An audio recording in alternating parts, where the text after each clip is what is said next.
A few years ago, I introduced a person who I said was just too doggone famous to need an introduction, and I caught a little flack for that. And I'm not going to do it again.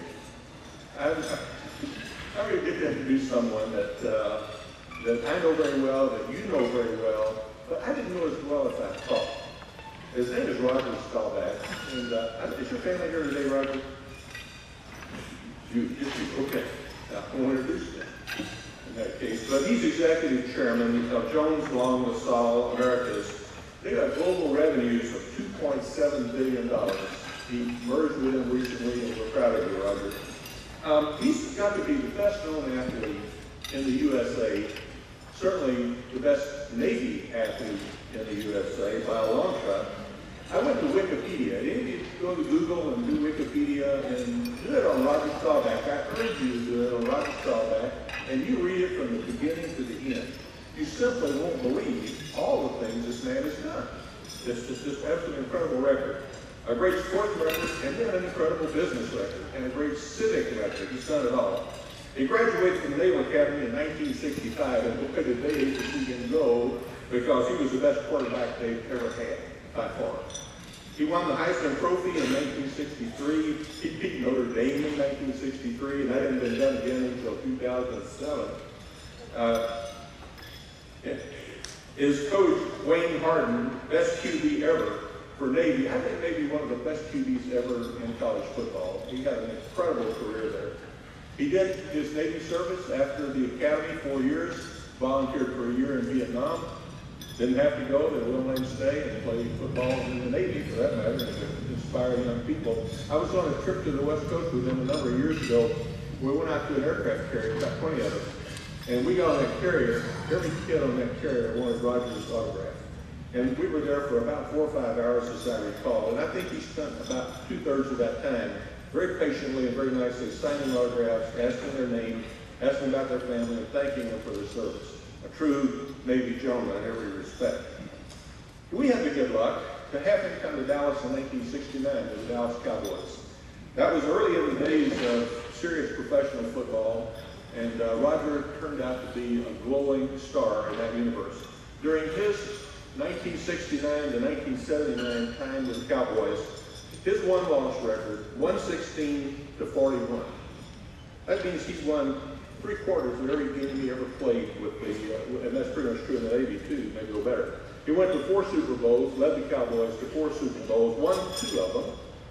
He became America's team. He and Tom Landry really, and Schramm, created the notion of America's team, and everybody bought that idea, and they sold every kind of thing you could sell with cowboy on it all across the country. He invented the Hail Mary pass.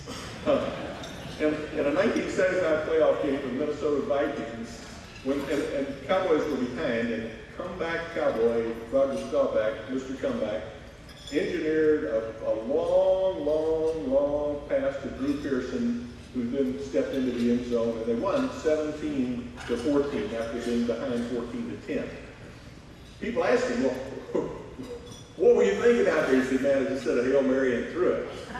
And so from then on to this day, when you see that long pass down to the post in a ball game, they call it a Hail Mary pass.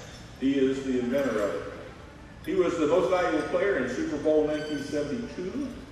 He's in the Pro Hall of Fame as of 1985. His awards are so numerous, so many, in all these different areas that I'm not going to go into them. He serves on a number of boards, both civic and professional boards, business boards.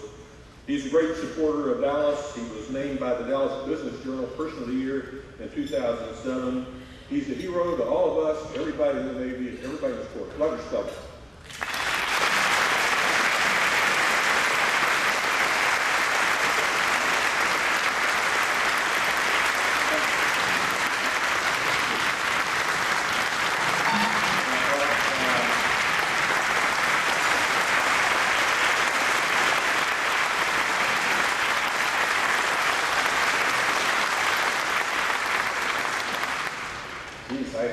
Really appreciate that, Jan. It's nice to get introduced by an older person because I'm really not that popular anymore, so he thinks I am. So it's a,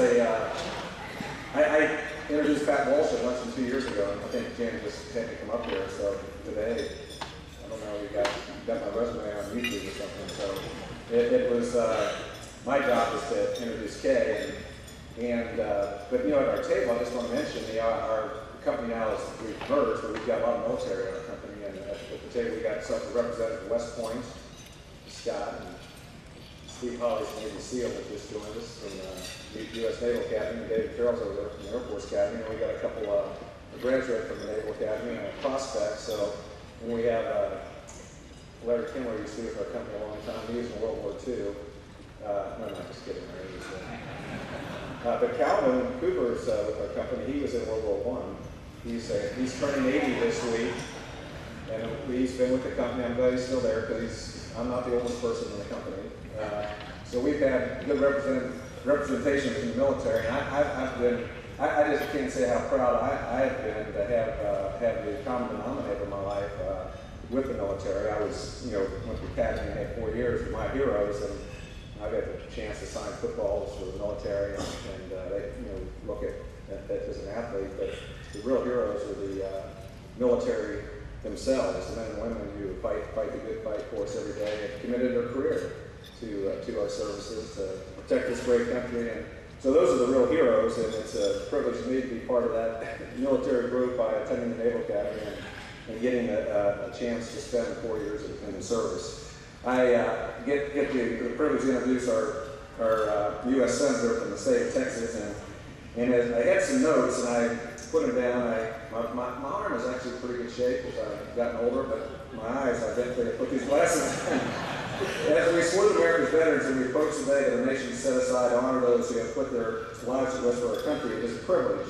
It's a real privilege for me to introduce someone who has been really strong in support for our military and our military veterans, a top priority for Kay, and that's our great U.S. Senator, Kay Bailey Hutchinson. As former chairman of the now ranking member of the Appropriations Subcommittee on Military Construction and Veteran Affairs, and is a member of the Appropriations Subcommittee on Defense, Senator Hutchinson has played a vital role in shaping America's defense policy and fulfilling our nation's promises, while honoring its obligations to our veterans. In addition, she currently serves as chairman of the board of visitors of the U.S. Military Academy at West Point, which is a bit of a problem for me.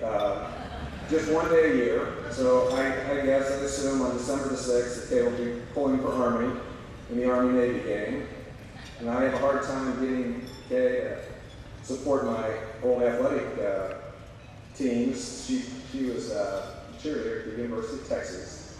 When we came down, we were the number 2 team in the country. Texas was number 1. It was in 1964, January, and we wanted to prove we were number 1. And we proved that Texas is number 1. We lost a real squeaker.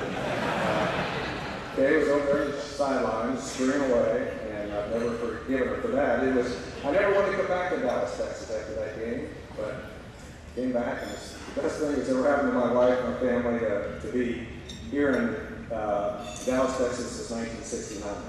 But now she's also cheering for Army. I just hope that that time she spends in Washington, D.C., if she starts cheering for Redskins, I will not vote for you anymore.